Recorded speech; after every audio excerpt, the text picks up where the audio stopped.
सारियां की कम कीमत के खिलाफ सिंधी हारी तहरीक ने गांव खलीफा चांडियों से वारे तक 3 किलोमीटर का पैदल मार्च किया और बाद अज़म फाजिल राहो चौक पर एहतिजाजी जलसा मुनक्किद किया। मुजाहिरीन ने सख्त नारेबाजी की और हुकूमती पॉलिसी के खिलाफ एहतिजाज किया।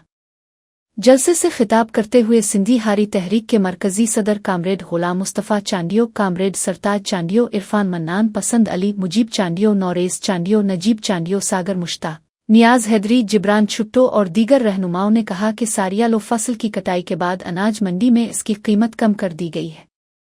मुजाहिरीन के मुताबिक सारियां का फी मन 4,000 रुपये होना चाहिए था, लेकिन इसे 2,000 रुपये तक कम कर दिया गया, जिसमें गैर कानूनी कटौती भी शामिल है, जिससे हारी आबादगारों का माशी कत्ल आम हो रहा है।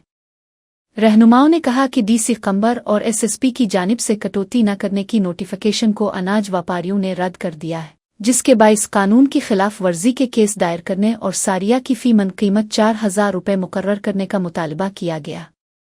उन्होंने मजीद कहा कि पाकिस्तान ने मजलूम कौमों का इस्तेहसाल बढ़ाते हुए 27 आईनी तरमीम लाई जा रही है, जिसके जरिए सिंध की खुद मुख्तारी, वसाइल, अदालती निज़ाम और सियासी आज़ादी को ख़त्म किया जाएगा, जिसे अवामी तहरीक मुकम्मल तौर पर रद्द करती है। आखिर में रहनुमाओं ने ऐलान किया कि 16 नवंबर को हैदराबाद में संदेहा तहरीक की भरपूर एहतिजाजी कार्रवाइयाँ होंगी और अवाम से अपील की कि वो सिंध के हक और तहफ़्फ़ुज़ के लिए अवामी तहरीक में हिस्सा ले।